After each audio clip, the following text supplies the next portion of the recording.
माननीय प्रधानमंत्री जी ने विज्ञान भवन से कालका जी में बनाए गए इकोनॉमिकली वीकर सेक्शन के हमारे भाइयों और बहनों के लिए 3000 से अधिक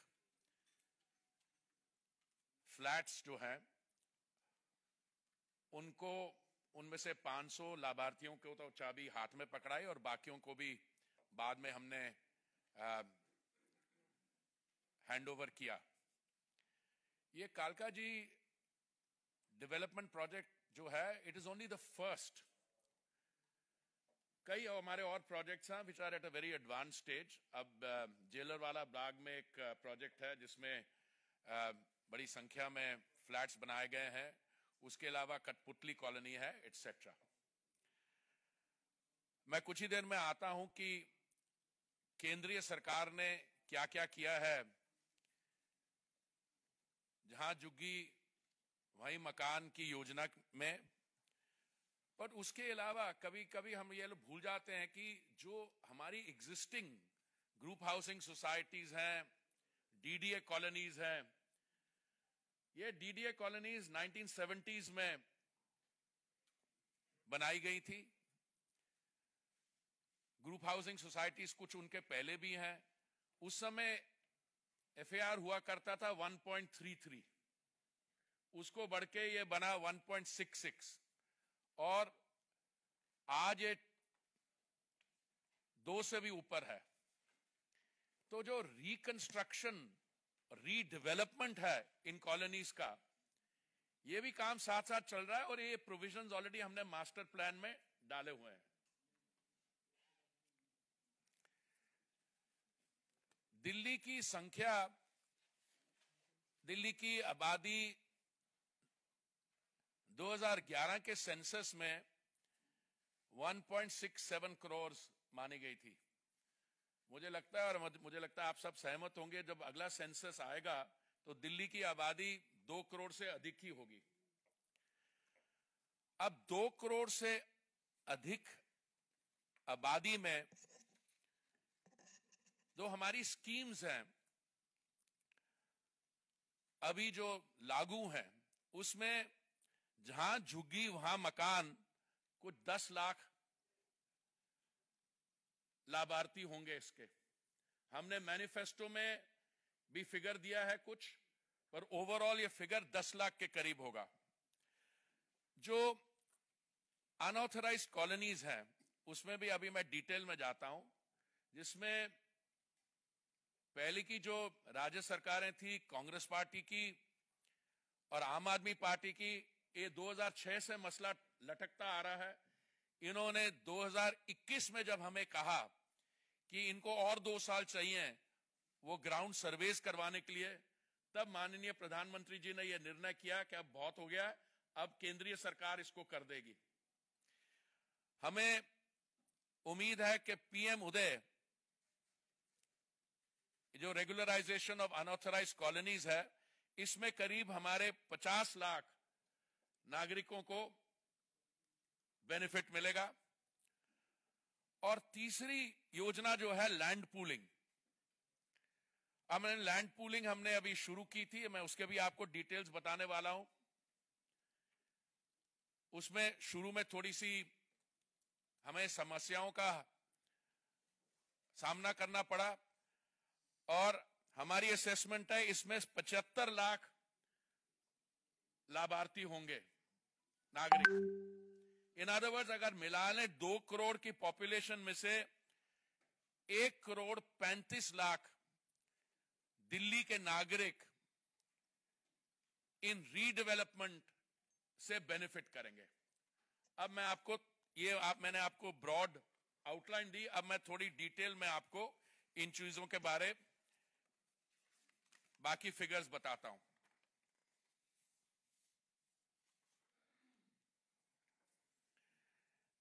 दिल्ली का जो इतिहास है मुझे नहीं लगता कि I think I am the oldest person present here.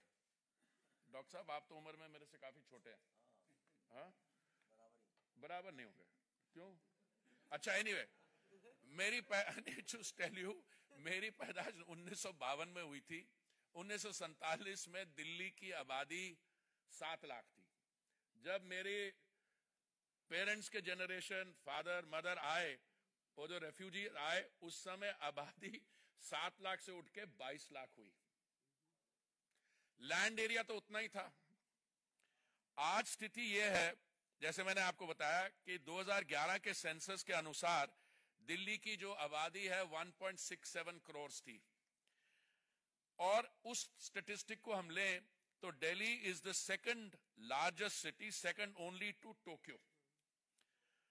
पर जिस तरीके से हमारे यहां ऑटोनमस अर्बनाइजेशन हो रही है, 2040 के करीब हम 3 करोड़ के करीब होंगे। तो अब ये मान के चलिए, आज की आबादी अगर हम 2 करोड़ मानते हैं 2022 की, तो अगले 20 साल में this land area will have to cater to a population of another 1 crore people. अब मास्टर प्लान जो हमने दिल्ली का बनाया है 2041 का, इसमें जो रीबिल्डिंग एनविसाज्ड है, मैं उसके बारे में थोड़ा बता दूं। देखिए, जब डीडीए कॉलोनीज बनी थी उस समय, अब मैं उन हाउसिंग कॉलोनीज की बात कर रहा हूं जो अर्ली 70s में बनी थी, हाउस खास, शेख सराय, मालविया नगर, मुनीर का, राजेंद्र नगर। 1962 का जो प्लान था, जो इफेक्टिव था 1981 तक, मुझे लगता है उस समय एफएआर ग्रुप हाउसिंग सोसाइटी के लिए 133 था, 133। ये 2001 के प्लान में, जो 2021 के प्लान तक लागू था, इसको बढ़ा के रमेश जी 167 पे ले गए हम। आज ये एफएआर 200 है। तो मैं जब इन कॉलोनीज में लोगों के पास जाता हूं जिनकी 70s में अलॉटमेंट हुई, तो उनकी एक बड़ी जेन्युइन डिमांड है कि जब 1970s में उन्होंने एलआईजी का या एमआईजी का कोई फ्लैट लिया था, उस समय इनको पड़ा था 80,000 रुपए का एलआईजी और 1,10,000 रुपए का एमआईजी का। तो लैंड वैल्यूज चेंज हो गई है तब से। परिवार जो उस समय छोटे साइज थे, वो बताने लगे मुझे कि बच्चे बड़े हो गए हैं, और बच्चे अगर घर छोटा है तो बच्चों को घर से छोड़ के जाना पड़ा। तो हमने कहा कि आप एक चीज देखिए, ये तो हमने ऑलरेडी एंटिसिपेट किया हुआ था, इसलिए हमने इसकी redevelopment already we have provided for in the master plan. तो एक तरफ झुग्गी झोंपड़ी कॉलोनीज, उसके भी मैं आपको डिटेल बताता हूं। उसके बाद ये जो ग्रुप हाउसिंग और डीडीए कॉलोनीज की, इनकी रीडेवलपमेंट, और तीसरा लैंड पूलिंग। बट पहले मैं ये झुग्गी झोंपड़ी कॉलोनीज के बारे में आपको कुछ डिटेल्स देना चाहता हूं। टोटल दिल्ली में हमने जो सर्वे किया था, इस समय 675 क्लस्टर्स हैं। इसमें से 376 क्लस्टर्स या 1,72,000 हाउसहोल्ड्स ये डीडीए और सेंट्रल गवर्नमेंट लैंड्स पे हैं। तो ये 376 क्लस्टर्स का जहां झुग्गी वहीं मकान बनाना केंद्रीय सरकार की जिम्मेवारी है। इसमें से हमने 2010 क्लस्टर्स पे ऑलरेडी काम कंप्लीट कर लिया है। लोगों से फॉर्म्स 210 से फॉर्म्स भरवा लिए हैं डिजिटल मोड में। और आपके माध्यम से मैं बाकियों को यह रिक्वेस्ट करूंगा, मान लीजिए इन 210 क्लस्टर्स में जो हमारे बहन भाई रहते हैं, किसी का अगर फॉर्म नहीं भरा हो तो ये आपके पास मौका है, आने वाले दिनों में एकदम अपना फॉर्म भरिए और अपना क्लेम दिखाइए। देखिए, पहले जब हम ये बात करते थे कि हम इन सिटू स्लम रिहेबिलिटेशन कर रहे हैं, ये हमारी प्रधानमंत्री आवास योजना का एक वर्टिकल है, तो लोग कहते थे ये कागजी बात है, ये बातें करने वाली बात है। पर हकीकत ये है कि 2015 में जब माननीय प्रधानमंत्री जी ने प्रधानमंत्री आवास योजना की शुरुआत की, सेंटर ने ये पॉलिसी सब जगह लागू की, पर दिल्ली सरकार ने इसको इंप्लीमेंट ही नहीं किया। तो देखिए इसमें कितना फर्क है। ओवरऑल देश भर में आप शहरी और ग्रामीण इलाकों को मिला दें तो टोटल 3 करोड़ आवास सैंक्शन हो गए हैं। अर्बन के लिए मैं आपको बता दूं, डिमांड असेसमेंट जब की गई थी मेरे मंत्री बनने से पहले, जब माननीय वेंकैया जी इस मंत्रालय को देखते थे उपराष्ट्रपति बनने से पहले, तो डिमांड असेसमेंट के अनुसार उस समय कहा गया था कि 1 करोड़ आवास हमको बनाने होंगे। जब बाद में इसको डिमांड असेसमेंट दोबारा की गई तो कहा गया कि नहीं 1 करोड़ 12 लाख। आज मैं आपको बड़े गर्व से कह सकता हूं हमने 1 करोड़ 22 लाख ऑलरेडी सैंक्शन कर दिए हैं आवास, और इसमें 76 लाख से 80 लाख लाभार्थियों को ऑलरेडी मिल भी गए हैं। और ये सारा काम हुआ है महामारी के दौरान, ये लास्ट फेज है। तो बाकी जो क्लस्टर्स है, सर्वे वर्क ऑफ रिमेनिंग 166 क्लस्टर्स, ये हम खत्म कर देंगे मार्च 2023 तक। पर मैं आपको यह बताना चाहता हूं कि इसके अलावा डूसिप के पास 299 क्लस्टर्स हैं, और चिंता की बात यह है कि उन्होंने इस पे काम अभी शुरू किया ही नहीं। तो मैं आपको आज अनाउंसमेंट करने जा रहा हूं, जैसे हमने अनऑथराइज्ड कॉलोनीज की रेगुलराइजेशन के बाद कहा था, 2006 से लेके बात लटकती आ रही थी। जब उन्होंने बोला कि हमें 2021 में भी और समय चाहिए, अब ये जो डूसिप को 299 क्लस्टर्स हैं, जैसे ही एमसीडी इलेक्शंस खत्म होते हैं, मैं अपने साथियों को, हमारे जो ऑनरेबल मेंबर्स हैं पार्लियामेंट में, मैं इनको रिक्वेस्ट करूंगा ये अपने आप इन क्लस्टर्स में भी काम शुरू एकदम करवा दें। और अगर ये राज्य सरकार नहीं कर सकती तो केंद्र सरकार, जिस तरीके में हमने डीडीए के बाकी 300 प्लस पे किया है, यहां पे भी हम करवा देंगे। क्योंकि अब समय इतना आ गया कि जैसे समय बीतता जा रहा है, ये संभव नहीं है कि एक तरफ तो हम बिल्कुल रीडेवलपमेंट कर रहे हैं और दूसरा ये डूसिप की इनएक्टिविटी के कारण ये 299 क्लस्टर्स वैसे के वैसे ही पड़े रह जाएंगे।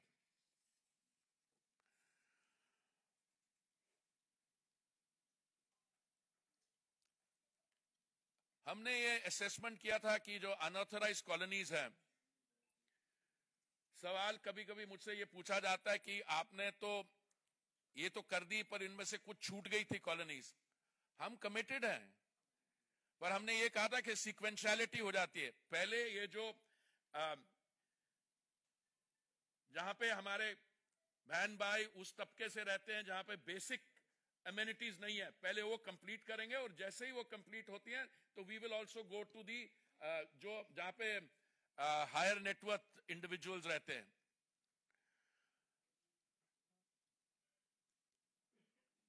हमने साथ साथ जो लोगों ने रजिस्टर किया है, जिनको ऑथराइजेशन स्लिप्स मिल गई हैं, जिनको कन्वेंस डीड्स मिल गई हैं, वहां पे हमने रीडेवलपमेंट के मॉडल्स भी, उन पे भी 3 जगह पे काम शुरू कर दिया है। अब मैं लैंड पूलिंग पे आता हूं, क्योंकि देहात के हमारे बहन भाई हैं कुछ जो इस पे सवाल पूछते हैं। इस समय हमारे यहां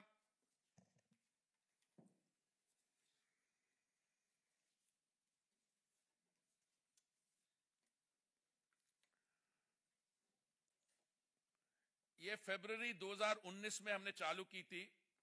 7,100 के करीब हमें एप्लीकेशंस मिली हैं। 7,400 हेक्टेयर लैंड जो है जमीन पूल हो गई है, और हमने नोटिस इशू किए हैं 6 सेक्टर्स जहां पे कंसोर्शियम बना है, और 70% लैंड जो ओनर्स हैं उन्होंने अपनी कीननेस दिखाई है इसको आगे बढ़ाने के लिए। जब हम इसको पॉलिसी को इंप्लीमेंट कर रहे थे, 1-2 समस्याएं आई हमारे सामने, और हमने उनका भी हल ढूंढ लिया है। एक तो यह है कि कई टीथिंग प्रॉब्लम्स बताई गई, like mutation of land, stamp duty, contiguity. अब हमने ये तय किया है कि ये जो कंटिग्विटी का प्रॉब्लम है इसको हम हल कर दें। तो जो डीडी एक्ट है 1957 की, उसकी हम अमेंडमेंट ले जा रहे हैं पार्लियामेंट को, और इससे मुझे लगता है कि लैंड पूलिंग जो थोड़ी सी आहिस्ता चल रही थी ये अगले सेशन ऑफ पार्लियामेंट के सामने आ जाएगी। और ये जो मैंने आपको ओवरऑल फिगर्स दिए कि दिल्ली की 2 करोड़ की आबादी में जहां झुग्गी वहीं मकान, 10 लाख लोग बेनिफिट करेंगे। प्राइम मिनिस्टर प्रधानमंत्री उदय स्कीम में 50 लाख, लैंड पूलिंग में 75 लाख, और जो डीडीए कॉलोनीज में लोग रहते हैं सबकी रीडेवलपमेंट, जो ग्रुप हाउसिंग सोसाइटीज में रहते हैं सबकी रीडेवलपमेंट, ये ऑलरेडी काम एडवांस स्टेज पे है। और मुझे लगता है कि क्योंकि थोड़ी सी बीच में इसमें अब इसको कहिए नॉन कोऑपरेशन या इनएक्शन, अगर डूसिब और बाकी एजेंसीज अपनी जो उनकी जिम्मेवारी है वो नहीं निभाएंगे, तो हमने ये निर्णय कर लिया कि एमसीडी चुनाव के इमीडिएटली बाद हम केंद्रीय सरकार और हमारे जो इलेक्टेड रिप्रेजेंटेटिव्स हैं, हम इस बात को आगे बढ़ाएंगे। बहुत बहुत धन्यवाद।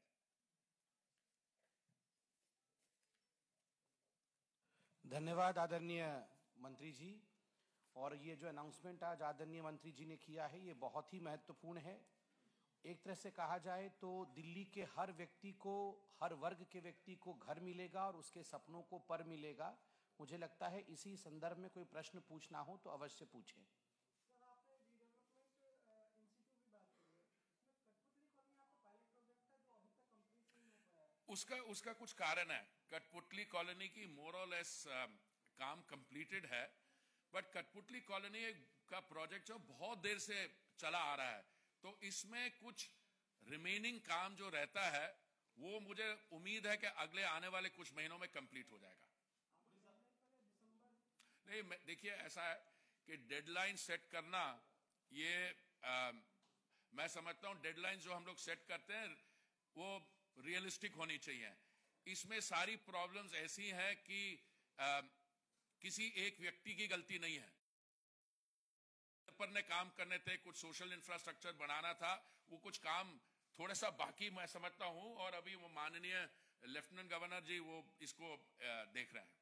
साधारण शब्दों में अगर समझा जाए तो आज की इस प्रेस कॉन्फ्रेंस से आप दिल्ली के झुग्गी झोपड़ी में रहने वाले लोगों को और मिडिल क्लास लोगों को क्या देने जा रहे हैं? झुग्गी झोपड़ी वाले में रहने वाले लोगों को एक पक्का मॉडर्न आवास जिसमें शौचालय होगा, किचन होगा, बाकी सारी मॉडर्न सुविधाएं होंगी। और जैसे हमने डेमोन्स्ट्रेट किया कालका जी के ये जो 3000 फ्लैट बने उसके उस जैसा, उसी क्वालिटी का। और जो जेलर वाला बाग का कॉम्प्लेक्स है जिसमें शायद 1670 ऐसे फ्लैट, वो भी इसी क्वालिटी के है। सो उनके जो लोग 40 साल जिन्होंने झुग्गी झोपड़ी में रहे, उनके बच्चे वहां पैदा हुए हैं। आई वॉज डीपली टच जब माननीय प्रधानमंत्री जी ये चाबी एक लाभार्थी को दे रहे थे, तो उनसे पूछा आपके परिवार में कितना साइज, उन्होंने बोला कि हमारी एक बिटिया है, वो क्या करती है, दिल्ली यूनिवर्सिटी में बीए ऑनर्स करती है। कहां जे क्लस्टर में रहना और कहां ऐसी नई बिल्डिंग में जो टेक्नोलॉजी फ्रेंडली, इकोलॉजी फ्रेंडली, जो सारे जो हेल्थ स्टैंडर्ड्स एकदम, इट्स ए रेवोल्यूशनरी और पैराडायमेटिक शिफ्ट एक वो है।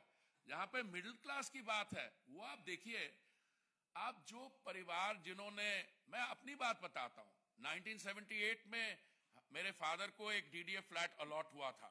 1978 में वो डीडीए फ्लैट अच्छे उस समय के लिए अच्छा था, पर अभी लैंड वैल्यूज चेंज हो गई है, अब प्रेशर पॉपुलेशन का बढ़ गया है, अब उसकी रीडेवलपमेंट। अब मान लीजिए कि आप कोई जो कंस्ट्रक्शन करते हैं 40-50 साल के लिए करते हैं, उसके बाद इस पे एडिशनल FAR देना, उसको टोटल रीबिल्डिंग करनी। सो ये हमने पॉसिबिलिटी सब प्रोवाइड की है। ये तो मिडिल क्लास के लिए हो गया। पर इसके अलावा लैंड पूलिंग से, जहां से अब हमने वो जो कंटिग्यूटी वाली प्रॉब्लम सॉल्व कर दी, बाकी मुझे लगता है इस पे भी दबा के कंस्ट्रक्शन होगी। और टोटल जो दिल्ली की जनसंख्या 2 करोड़ की है, इसमें से 1 करोड़ 35 लाख को लाभ होगा। रफ फिगर्स है।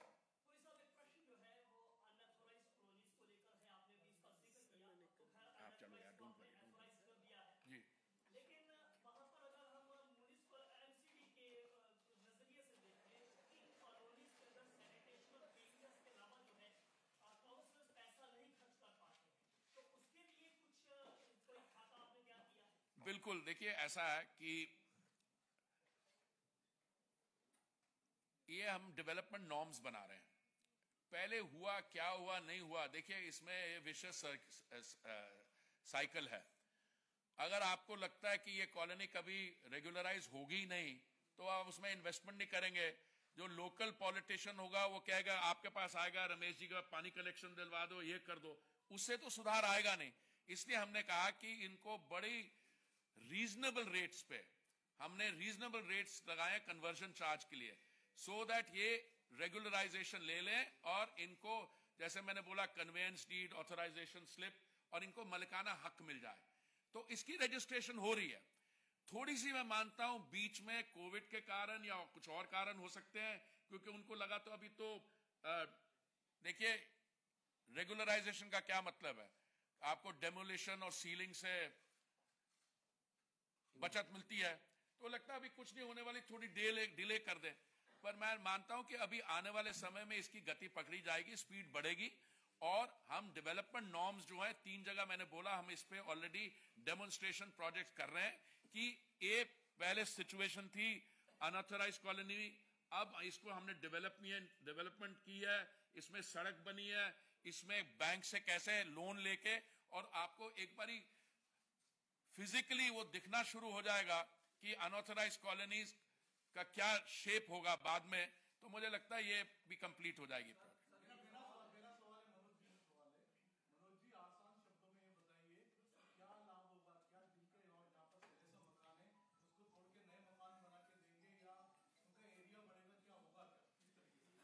देखिए, सिंपल सी बात है कि जब हमारा घर छोटा हो जाता है, परिवार बड़ा बढ़ता है, घर को बड़ा करना है। FAR बढ़ाने का आज हमारे UD मिनिस्टर साहब ने इतना बड़ा अनाउंसमेंट कर दिया।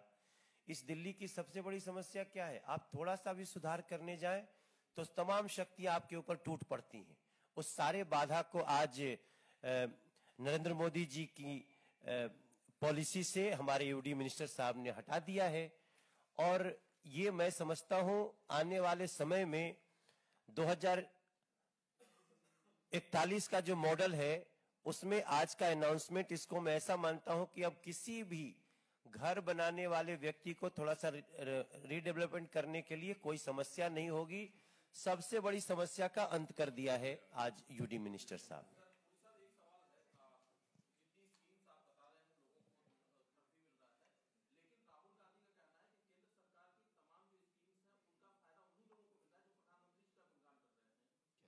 मतलब ये मानते हैं कि दिल्ली की 2 करोड़ आबादी में से 1 करोड़ 35 लाख प्रधानमंत्री जी को सपोर्ट करते हैं, ये मानते हैं ना राहुल गांधी जी? तो ठीक है, इसमें मेरे को क्या टिप्पणी करने की बात है। Thank you so much friends, thank you so much.